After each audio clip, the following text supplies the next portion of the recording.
BFM Business, Good Morning Business, l'interview.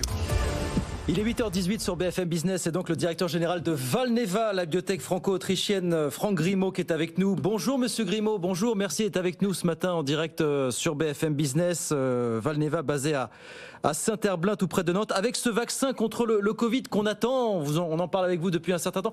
Il est pour quand très précisément ce vaccin alors, Monsieur Grimaud? Alors on a annoncé qu'on visait une autorisation durant le premier trimestre, donc en 2022, auprès de l'Agence européenne du médicament ainsi que de l'agence au Royaume-Uni. On travaille de manière très rapprochée avec l'ANSM en France, avec PAI en Allemagne, et avec l'Agence européenne du médicament pour voir si on peut accélérer les choses pour le rendre disponible le plus tôt possible, puisqu'on a des doses qui sont disponibles. Il y a des doses disponibles, il y a des attentes aussi. On rappelle qu'il y a déjà des contrats, un accord avec Bruxelles en novembre dernier pour la fourniture de 60 millions de doses maximum. Il y a eu un contrat avec Bahreïn, je crois, 1 million de doses. Il y a aussi des discussions avec l'Écosse en ce moment, c'est ça, vous nous le confirmez, hein, Monsieur Grimaud?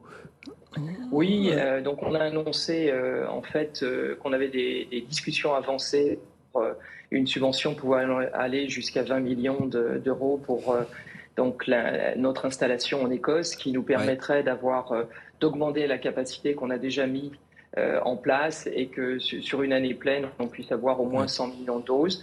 Et effectivement, donc, le gouvernement écossais a indiqué qu'ils envisageaient de nous acheter directement des doses. Au milieu de tout ça, alors il faut quand même en dire un mot, il y a eu la désillusion de ce contrat annulé avec le gouvernement britannique qui portait sur 100 millions de doses. Je crois que vous discutez toujours avec les autorités britanniques d'éventuelles compensations, d'un terrain d'entente pour régler à l'amiable tant bien que faire cette histoire. On ne vous a pas tellement entendu sur les raisons de l'annulation de ce contrat. Est-ce que vous pouvez nous en dire un petit peu plus, Monsieur Grimaud? Qu'est-ce qui s'est passé exactement?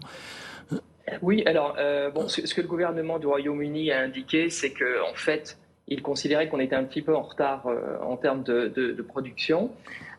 Donc ça c'est la raison évoquée. À la fin du jour, comme on dit en anglais, ce qu'on peut indiquer, c'est que sans l'aide du Royaume-Uni, notre vaccin ne serait pas là où il est, puisqu'ils ont financé la totalité de la nouvelle installation, puis des essais cliniques jusqu'à la fin de la phase 3.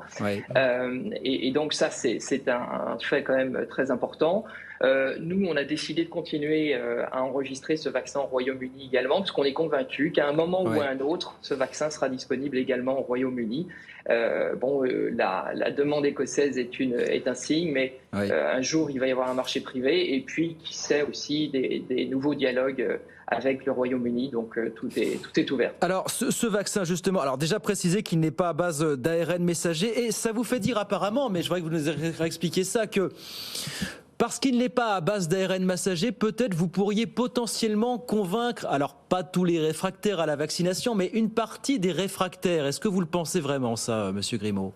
Oui, alors on le pense tout à fait, et avec une seule illustration. En fait, depuis le début de notre programme, et ça s'est accéléré ces derniers mois, on a des centaines de demandes chaque semaine pour avoir notre vaccin qui émane de la population en Allemagne, en France, en Autriche, en Norvège, un peu partout.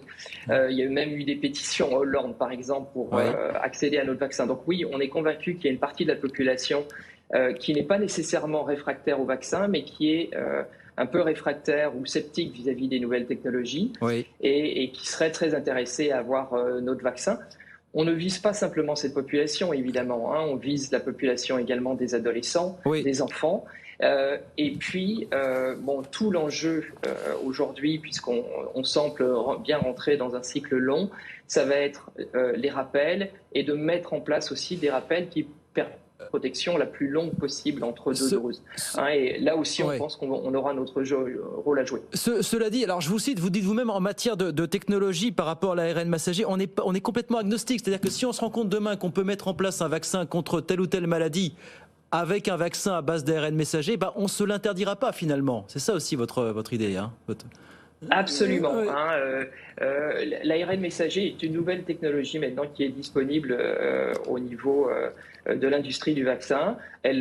Probablement, elle réglera pas tout ou elle n'adressera pas toutes les pathologies. Mais effectivement, de la même manière qu'on maîtrise en fait aujourd'hui en interne, nous, Valneva, différentes technologies, on rajoutera sans doute cette technologie si sur une maladie où il y a un besoin médical non adressé, elle paraît être la plus pertinente. Ce qui veut dire qu'il est impossible de dire si tel ou tel vaccin se prête plus à travers sa technologie au traitement contre telle ou telle maladie finalement. Voilà, on ne casse pas l'ARN messager dans une catégorie, les autres vaccins dans une autre finalement. C'est ça l'idée aujourd'hui encore pour vous. Oui, absolument.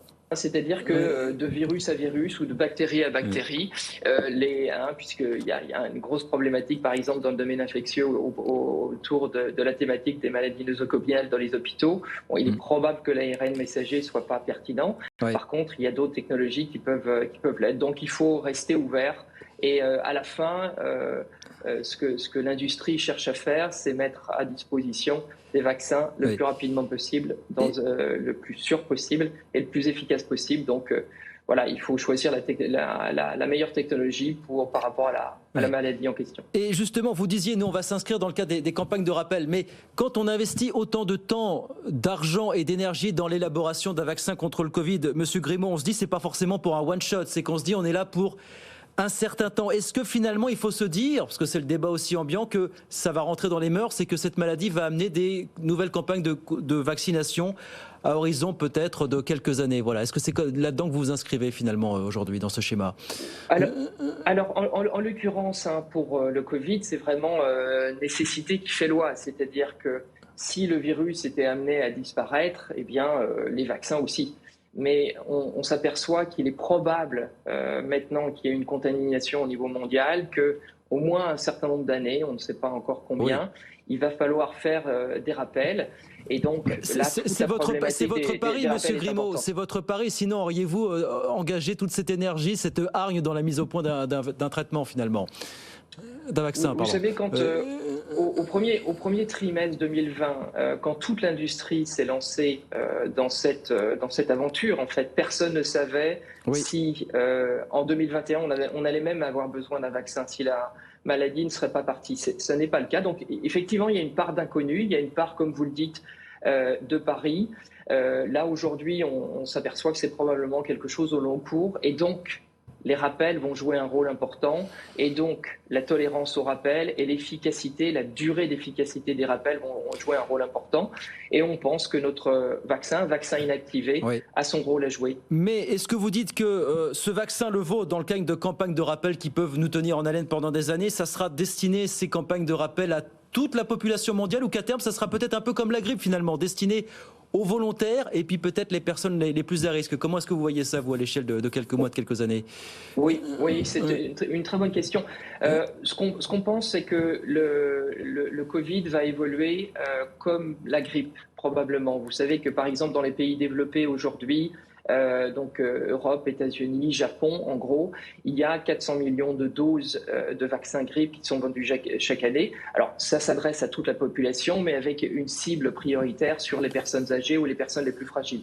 Oui. Il est probable qu'on évolue vers, une fois qu'on aura une immunité globale d'un bon niveau, peut-être 70-80% de la population, il est probable... Excusez-moi. Il est probable qu'on évolue vers ce type de vaccination plus régulière. Oui.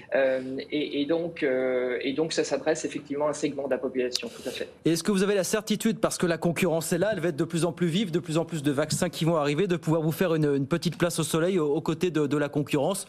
Vaccin ARN messager ou autre, on voit notamment AstraZeneca, dont on parlait beaucoup moins, qui revient un petit peu dans la course, qui recommence à communiquer justement.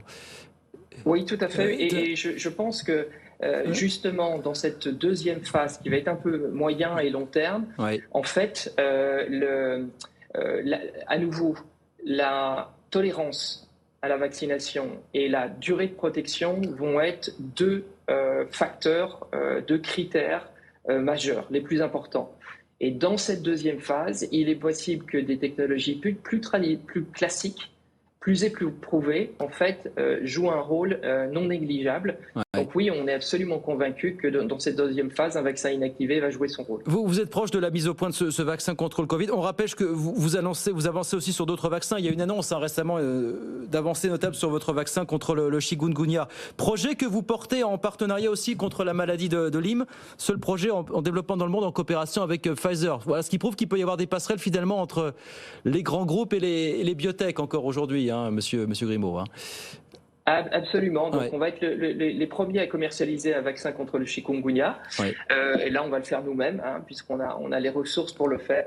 Et puis, contre la maladie de Lyme, c'est un enjeu vraiment majeur, important, avec nécessitant des ressources de commercialisation très importantes. Et là, on a choisi d'avoir un partenaire qui est Pfizer, en l'occurrence, et avec lequel les choses se déroulent très bien. Et là aussi, on va être les premiers à commercialiser, probablement autour de 2025. Merci beaucoup Franck Grimaud, merci d'avoir été avec nous. Donc on retient une annonce ce matin, confirmation, donc théoriquement le feu vert à la commercialisation de ce vaccin contre le Covid autour du premier trimestre 2022. Merci beaucoup Franck Grimaud d'avoir été avec nous ce matin, le directeur général de Valneva avec nous sur BFM Business.